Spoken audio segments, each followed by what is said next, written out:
All right. Good afternoon, everyone. Thank you, John, for hosting this event. I appreciate it. I became interested in this subject when my son was growing up and started playing computer games. He's now 40 years old. He's in California, San Jose, and is working for guess what, a computer manufacturing company that develops computer processors. The company's name is NVIDIA, and they specialize in gaming processors. And recently, I have a grandson as well, and he's 9 now, and I'm watching as he develops his ability to use computer technology. So what will the youth be like tomorrow? As John said, they could be couch potatoes, or they could be leading us to a whole new generation of inventions that make our lives better and easier. Right? So what I want to talk about a little bit today is ergonomics, and that's when using this technology, how does it affect us, especially our bodies? I'd like to talk about some social media and youth, and this is where we see a lot of it with Facebook and Twitter and things like that. Right? I'd like to talk about tech in the classroom and how the teaching environment and learning environment has changed for our youth. I'd like to talk about what gaming and the types of games that are out there and the effects that has. And then the positive and negatives about using the technology today. Right? What mistakes parents make and tips for parents primarily so they don't make that mistake, and we don't, and we assist in not having our youth become addicted to computer technology. So how much does a human weigh? A human head weigh, right? If the human head is, if you're standing erect, your head weighs about, if you just put it on a scale, it weighs about 10 to 12 pounds. Just think of all that intelligence in 10 to 12 pounds, right? If the head is tilted, as in this example, about 15 degrees, it more than doubles its weight. If it goes to 30 degrees, 4 times its weight. 45 degrees, 5 times its weight. And 60 degrees, 6 times its weight in terms of the stress it is putting on the spine and the neck. So are we going to have hunchbacks or Homo sapien erectus? When you're sitting at your desk, there are certain ergonomic situations you should keep in mind. The top of your screen should be at eye level. The chair should be completely support your thighs. Your legs should be at about a 90-degree angle from the floor. I mean, your knees are at a 90-degree angle. Feet flat on the floor. I'm sure all of you sit this way at your desk, right? Make sure you relax your shoulders. Your forearms should be parallel to the floor, and the chair should have backrests that support your back. Social media. We hear a lot of terms about social media today, and there are a bunch of applications that the youth are becoming, that find as their favorites. So what we're going to talk about is that, some statistics about how the youth use technology. The applications out there, and this one surprised me when I was doing the research. YouTube is a really large, I'm sorry, let me word it this way. The youth use YouTube a lot. And here I was thinking YouTube was a how-to, listen to music, how to fix your kitchen sink or your car. Amazing. We have Instagram, we have Snapchat, we have Facebook, Twitter, Tumblr, and Reddit. Let's talk about each one of those a little bit. YouTube is a video sharing service where users can watch, like, share comment, and upload their own videos. And I think this is where youth are getting into it because they can upload their own videos. The video service can be accessed by your PC, tablets, or your smartphones. Users can search for and watch videos, create your own personal channels, upload videos to your channel so you can have a group of videos that you upload to YouTube. People can like, comment, and share other YouTube videos. Users can subscribe, follow other YouTube channels and users. So you can have a following on YouTube that watch your videos, create playlists and organize videos and group videos together. As far as Instagram goes, Instagram is a free photo and video sharing application available on iOS, Android, and Windows phones. Notice it's not available on computers. People can upload photos or videos into Instagram, into the Instagram server, and share them with their followers or with selected groups. They can also view, comment, and like posts shared by their friends on Instagram. Now, I don't know how they check this, but anyone over 13 can create an account and register an email address selecting usernames. Snapchat is a mobile messaging application used to share photos, text, videos, and drawings. It's free to download, free to send messages. It has become hugely popular in a very short space of time, especially among young people. And I'll have some statistics on that in a bit. There is one feature that makes it extremely different than the others. In Snapchat, the message that you send disappears from the recipient's phone after a few seconds. So it's not out there forever. Facebook, I think we all know what Facebook is. It allows users to set up profiles to connect with friends, co-workers, family, people you do know and people you don't know online.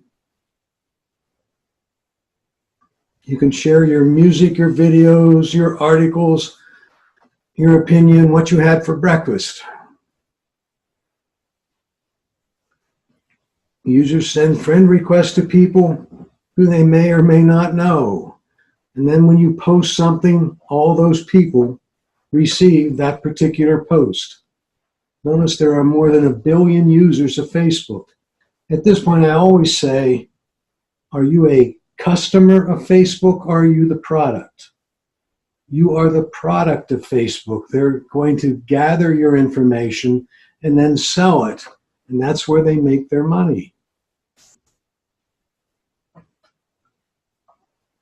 Once accepted, the profiles are connected to both users' ability to see whatever the other person posts. And what happens is you're posting on a timeline. So if you've posted a lot of different things, people can go to your site and see everything that you have posted.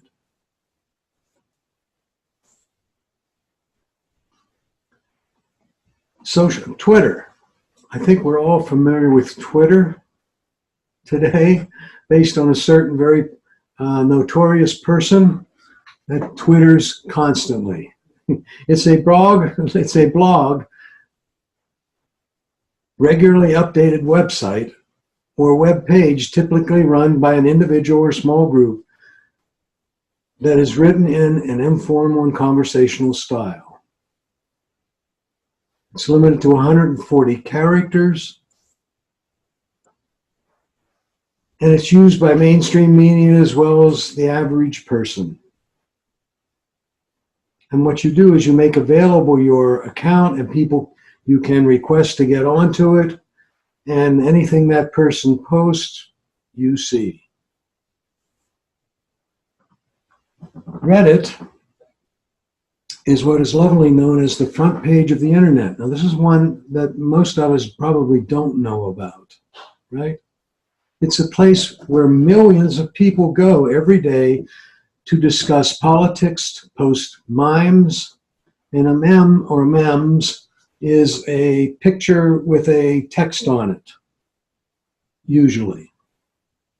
They can find porn there or share every odd thought that serves, that's ever occurred to them in the shower, right? No matter who you are or what you do, Reddit has a place for you. So if you like fly fishing, you can go to Reddit and you can find a group of folks that are very, very much interested in fly fishing.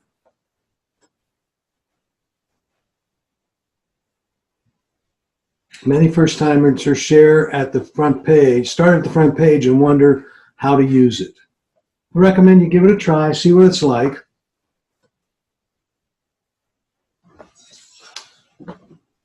What are teens using?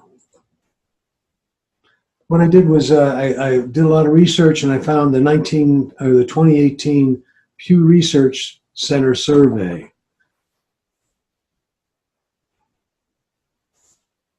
Until recently, Facebook had dominated the social media landscape among young Americans.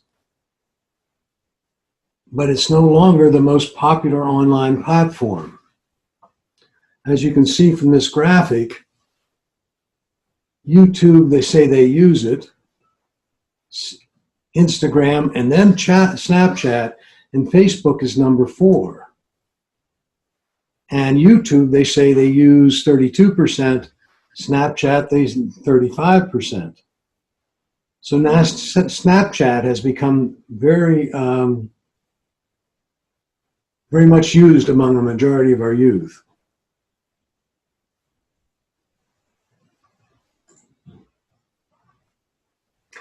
Lower income teens are far more likely than those with higher income households to say Facebook is the online platform they use most.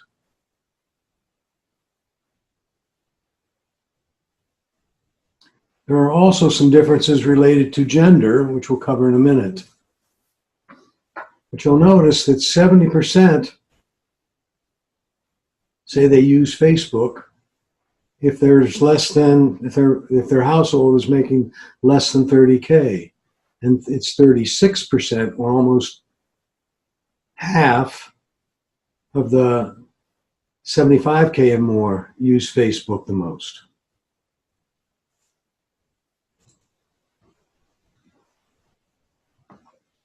They have mixed views about the effect of online on their social, I'm sorry, let me start over again.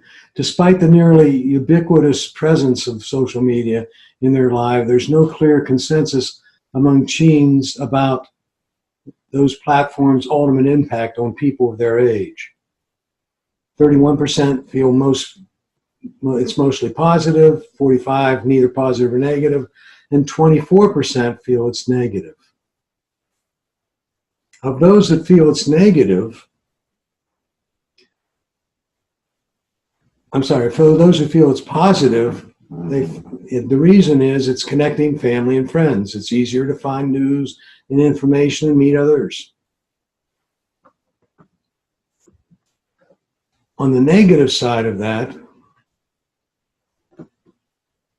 there's slightly less consensus among teens who say social media has been a mostly negative effect on people of their age.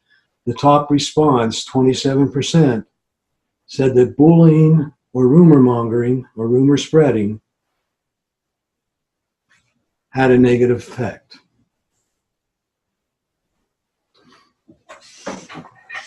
Smartphone access is nearly ubiquitous among teens, while having a home computer varies by income. Notice smartphones there. from 97 to 93%.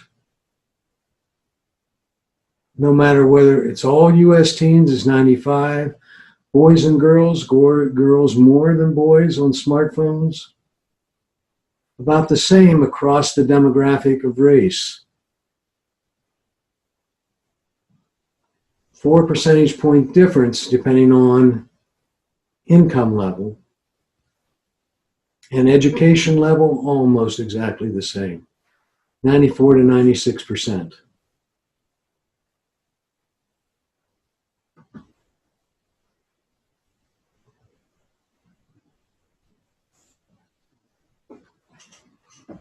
%45% of teens say they are online almost constantly.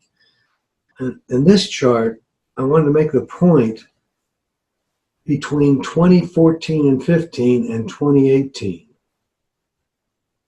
We've almost doubled the teens that say they're online almost constantly.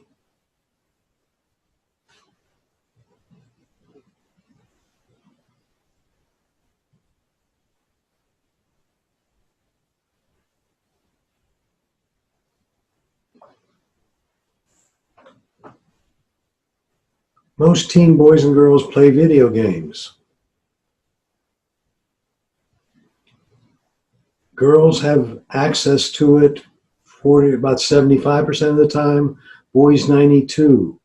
83% of the girls play video games. 97% of the boys play video games.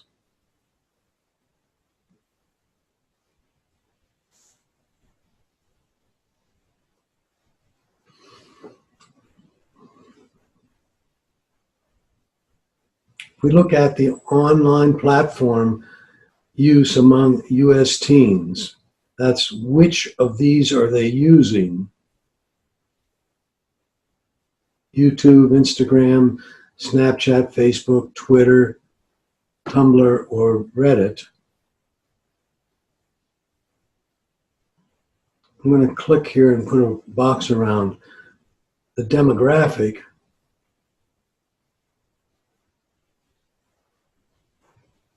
Say YouTube is used 86% of the time by whites, Instagram 73, Snapchat 72, and 48% use Facebook. In the Black community, 79% use YouTube, 57% use Facebook. Hispanic community, 85% use YouTube, and 58% use Facebook. In all cases, YouTube is used the most.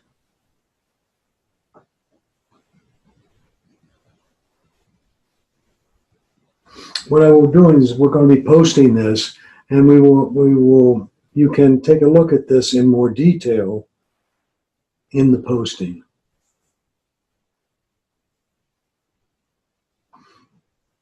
Device ownership by demographic group. Look at that. U.S. teens, 95% of them own a smartphone. There's only 1 percentage point difference across race, across age, 13, 14, 15 through 17. And there's only a 4 percentage point difference across the financial income of the family and the education level of the parents.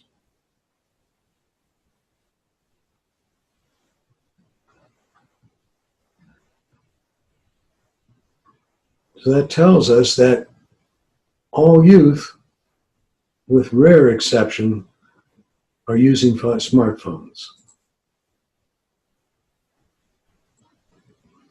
And look at the desktop computers among the less than 30K income, 75% versus 89 and 96. In our computer club here in Sarasota, we have a group of the members run a refurbishing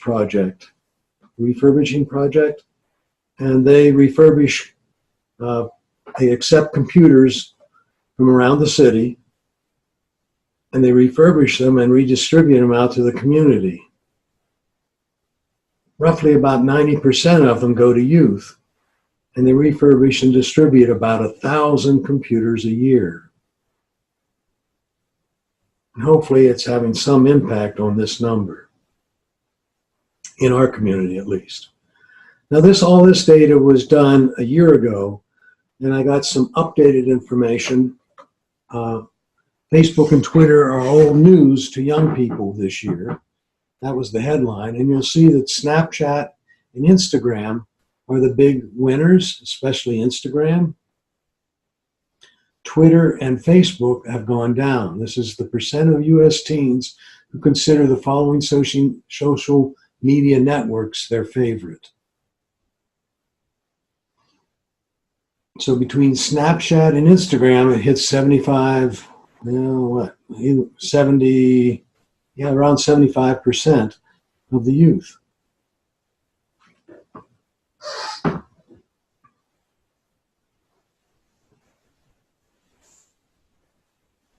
U.S. adults' social media usage. This is going to be interesting for everyone, and you'll probably agree with it. 73% of us like YouTube and Facebook.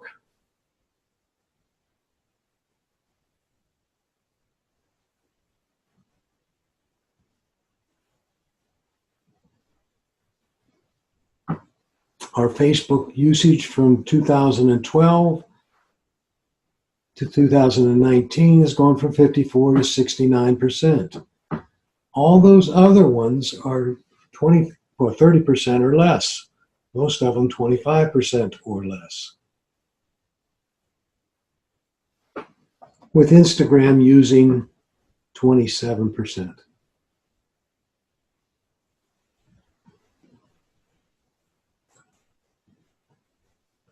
So what conclusions can you reach from this? Facebook is no longer the dominant online platform for our teenagers. Teens have mixed views of the impact of social media on our lives.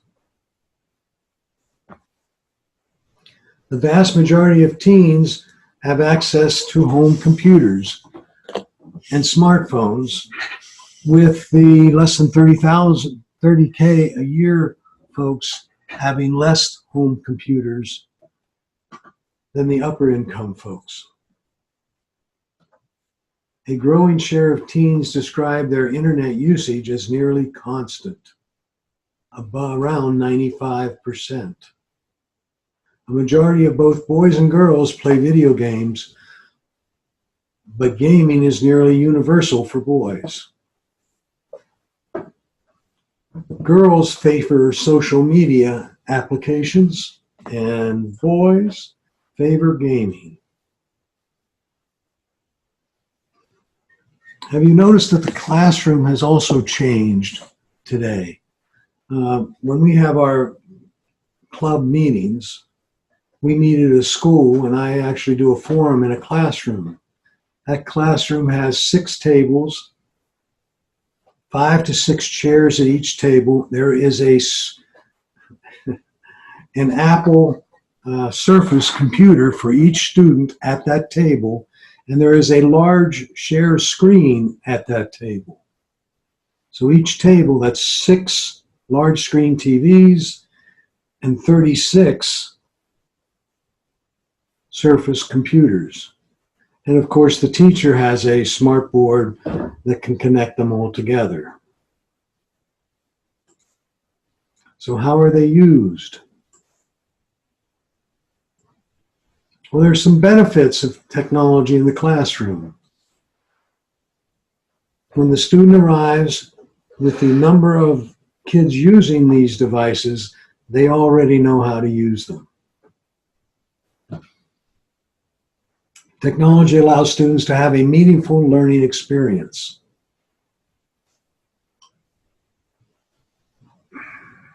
In today's world, the teachers are more and more giving assignments which involve going home and viewing a particular vignette or a video on the subject that the teacher is trying to cover. The student has the advantage of doing that in doing that he can stop it, rewind it, and play it again, versus the teacher actually doing a lecture in front of the class. When the student arrives in class, the teacher gives them an assignment that the teacher can then go around and check to see how each student has learned the material and is able to give individual attention to the students who are not up to speed. Technology provides constructive learning, positive feedback. You got that one right, you can move on. Technology provides the students to learn more old lessons in new ways, as I've just described. Technology in the classroom provides ample opportunity to assess, as I've described, the students' progress. There is a huge amount of websites on the internet for kids. And here I've put together a collection of them. There's one called Curious World.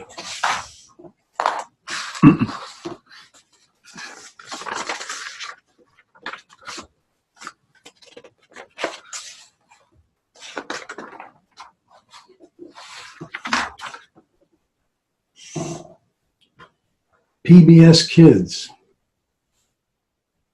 ABC Mouse, Nat Geo, National Geographic for Kids. What I'm going to do is click on that one and just show you an example of what's available.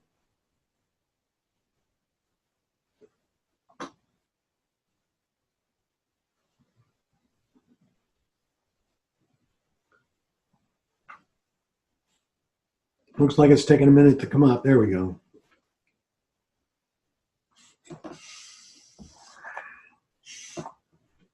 So if I click on animals,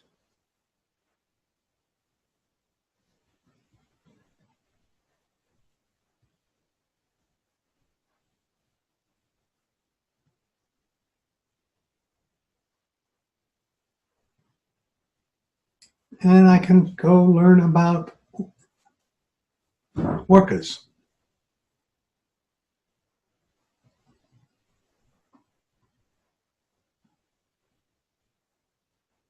There's an article here about orcas. Many times there's a video. Where do orcas habitate? Their weight, their speed. Then you can go on and get dolphin language, and I'll bet that video has the sound of dolphin, or that web page has the sound of dolphins.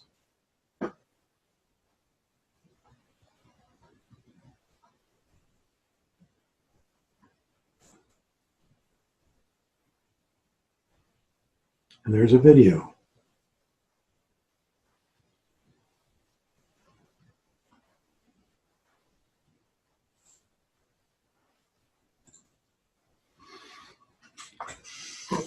Fun Brain. Let's take a look at that one. What I've done is build in just links to those websites on the presentation.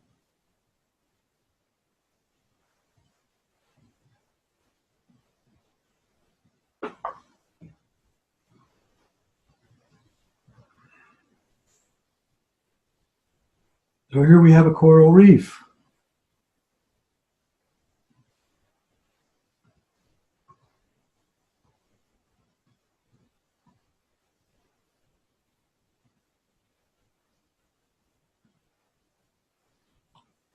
Did you know jellyfish didn't have brains? I'm amazed because isn't there an advertisement on the television for jellyfish? I think it's Prevagen that increases your memory. That's interesting. I hadn't seen that before.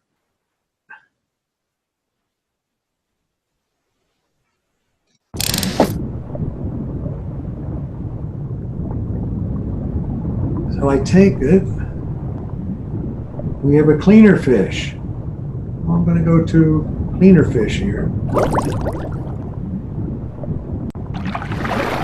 It's supposed to go around and clean a turtle. So the cleaner fish, move your pointer and you make the cleaner fish.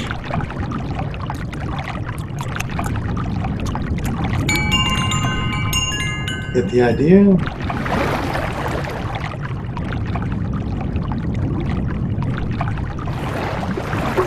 My goodness.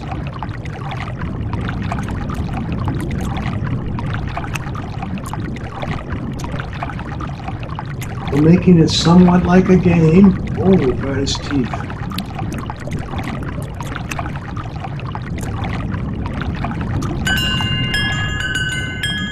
Get the idea? There's baby TV.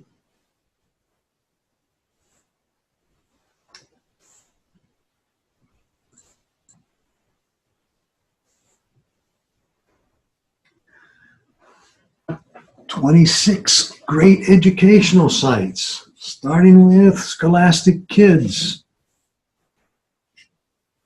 Book Wizard, Crayola for Education, Daily Starters." Let's take a look at that one.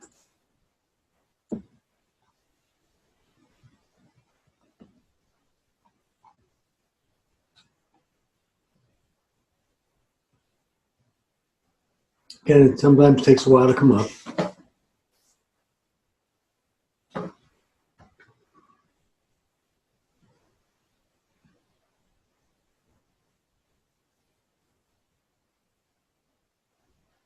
Can you figure out what the expression in bold means? James didn't push Joel. He wouldn't hurt a fly.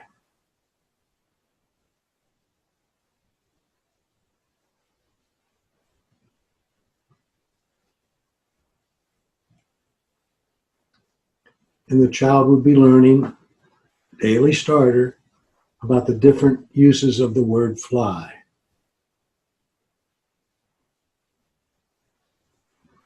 So that's for May 3rd. I think I can probably go back to May 2nd and get those Daily Starters.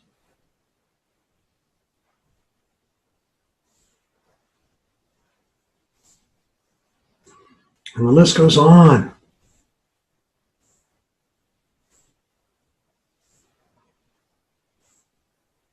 Some of these toward the end are for the teachers.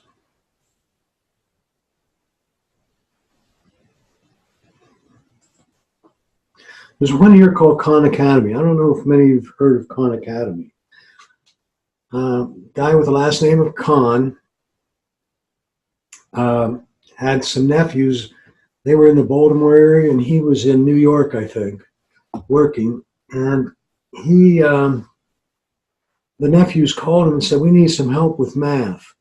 So he recorded a few YouTube videos in his closet and asked them to go view them. And they really enjoyed them, and it helped them a lot, and so that he kept doing it. And before long, he had like 100 videos out there or so, and other instructors across the country started to discover them. And one of the instructors happened to be the instructor that was working with Bill Gates' daughter. And Bill Gates saw his daughter doing her homework, and so he asked her what it was all about, and she said, "Well, this is our homework. This is what we're supposed to do." And it was a vignette of a particular mathematical exercise.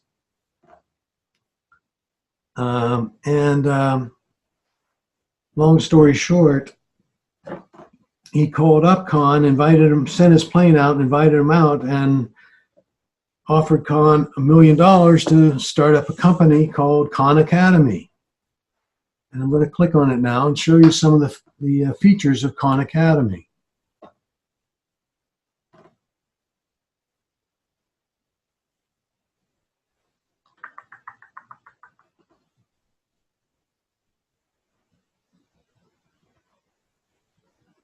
So you're a learner.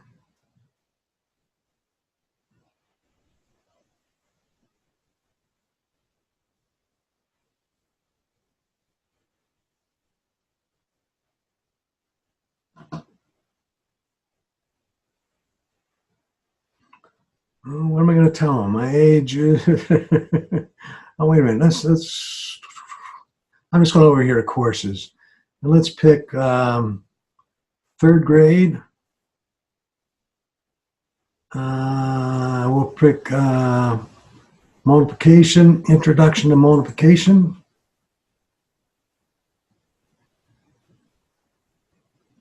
And we'll go ahead and see the video on that.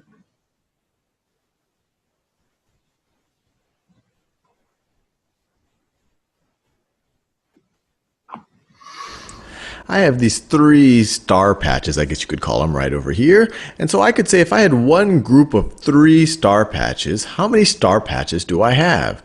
So I literally have one group of 3 star patches. Well, that means that I have 3 star patches. 1, 2, 3. This is my one group of 3. Now let's make it a little bit more interesting. Let's say that I had 2 groups. Let's say that I had 2 groups of 3. So that's one group, and then here's a second group. Here's 2 groups of 3. So how many total star patches do I have now? Well, I have 2 groups of 3. 2 groups of 3. Or another way of thinking about it is this is 3 plus 3. This is equal to 3 plus 3, which is equal to 6. Equal to 6. So we see 1 times 3. One group of 3 is 3. 2 groups of 3, which is literally 2 3s, is 6. Let's make it even more interesting. Let's have 3 groups of 3. 3 groups of 3. Now what is this going to be equal to? Well, it's 3 groups of 3. So I could write this as 3 groups, 3 times 3. And how many of these star patches do I now have? Well, this is going to be 3 plus 3 plus 3. It's going to be 3 plus 3 plus 3. Notice I have 3 3s. I have 2 3s. I have 1 3. So this is 3 plus 3 plus 3 is equal to 9. And you can count them. 1, 2, 3, 4, 5, 6, 7, 8, 9. Or you could just count by 3s. 3, 6, 9. And I think you see where this is going. Let's keep incrementing it. Let's get the idea?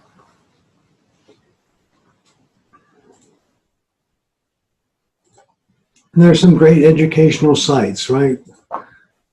This is again mainly for instructors.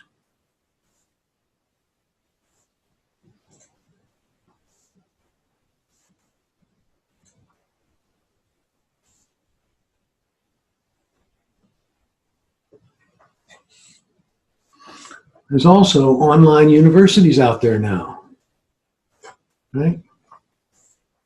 Embry-Riddle, Amazon, Arizona State University, Ohio State, Oregon State, Pennsylvania State, University of Florida, etc.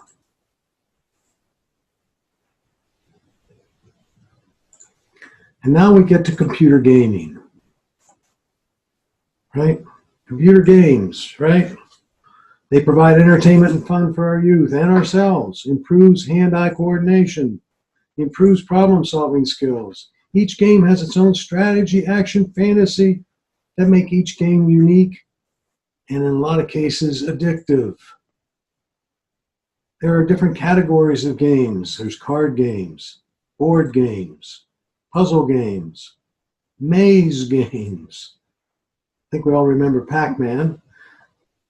Fighting games, action shoot-'em-up games, adventure games.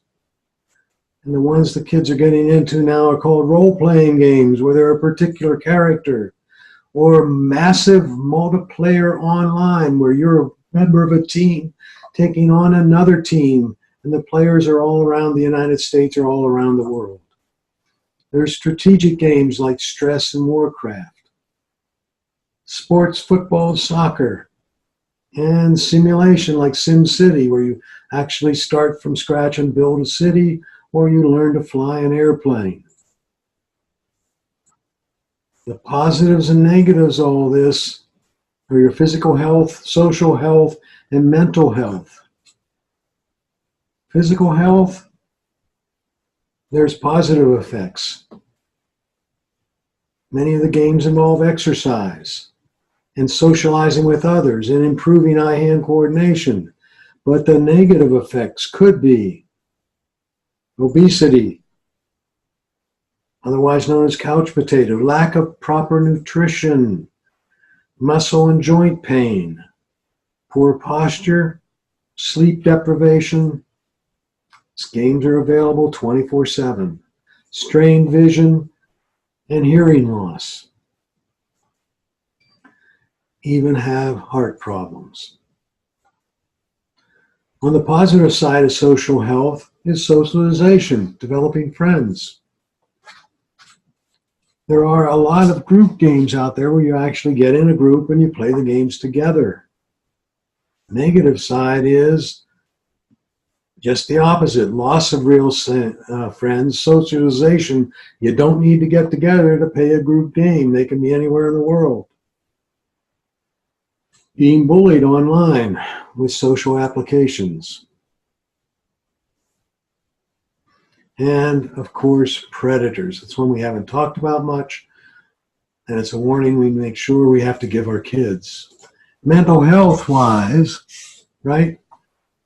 It does improve your memory. My grandson plays a game called Pac-Man, and he has Pac-Man cards, and he has memorized 3 or 400 different characters in Pac-Man and all their characteristics, and he can name them off just by seeing the picture of them. Social media, positive interaction. More information about the world. It's all out there. In a lot of cases in the games, they force you to be more creative, thinking outside the box in a lot of cases. Decision making and problem solving. But then there's the negative effects, just the opposite: fatigue, failing memory, emotional instability, 24/7 gaming, and of course addiction and depression. 24/7 stress, as I've mentioned. Fear of missing out. Did you know? And a particular social media has social thing. Oh, you didn't read it? Oh, we sent it to everybody, right? Incivility, anxiety, and insecurity are all things that happen negatively with too much computer. There's game addiction.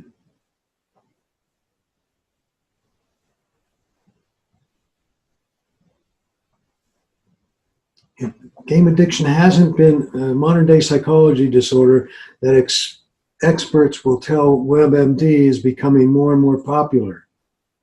Currently, there's no single universal agreed upon definition of what a gaming addiction is. There is a number of hours. There is no set number of hours one must play to become addicted.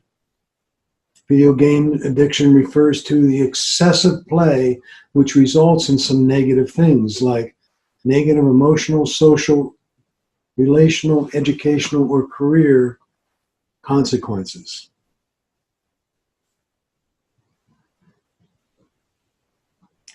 Serious loss over gaming that leads to significant harm to the player's real world. Males are more likely to become addicted to games than females. Females are more likely to become addicted to social media. What are the signs? If you're seeing this in any of your grandkids or kids, significant impact in their work performance, their school achievement, or their interpersonal relationships. Something has changed. Spending more of one's free time playing video games. Frequently playing video games for 6 or more hours nonstop. Weekends. loss of interest in social activity. No, I don't want to go to the movie with you guys. Avoidance of personal responsibility and commitments so that gaming can continue, often staying up very late, leads to feeling fatigued the next day. So gaming addiction problems are emotional, depression, loneliness, anger, shame, financial, spending much more money on computer equipment to make the games better, on your health, sleep deprivation, obesity, lack of proper meals, social isolation, depression, and loneliness, and family conflict, verbal and physical aggression. What are the mistakes parents make? I got a couple more minutes here. Right? What are the mistakes parents make? Not setting limits on technology. Not having enough family activities without technology. I know it's much easier to take a 4-year-old or a 6-year-old out to lunch or out to dinner and give them a phone or an iPad or a tablet to play with. It makes the meal much better. But what's happening to them in terms of addiction to technology? Parents are also tech addicts. Tips for parents. Number 1, make your own family media use plan. Time for study, bed, tech, and chores. How much time are you allowing for tech? Treat media as you would any other environmental thing in your child's life. Set the limits and know the child's friends. If they're wanting to go to Charlie's house all the time, what are they doing at Charlie's house? Set limits and encourage playtime, not on computer, interactive playtime. Screen time should not be alone. Computers should not be in their bedrooms. Be a good role model yourself. When you go out to dinner or you're having dinner, put your devices away. Not upside down on the table, put them away. Turn them off. Know the value of face-to-face communications and limit digital media for the youngest members of the family. Look at that, 18 to 24 months. And believe it or not, there's a lot of kids out there, 18 to 24 months, that are already playing with social media more than an hour a day, right? Don't use technology as an emotional pacifier. Oh, he'll be quiet if we give him the game. Create tech-free zones and times. Apps for kids. Do your homework. Find out what applications would be best. Try to get them on educational games. It's okay for your teen to be online, but control where they go. In other words, set up their phones. There are ways to set up the phones so that they can't go to particular websites. Phones and computers, I should say. Warn children about the importance of privacy and the dangers of predators and sexting.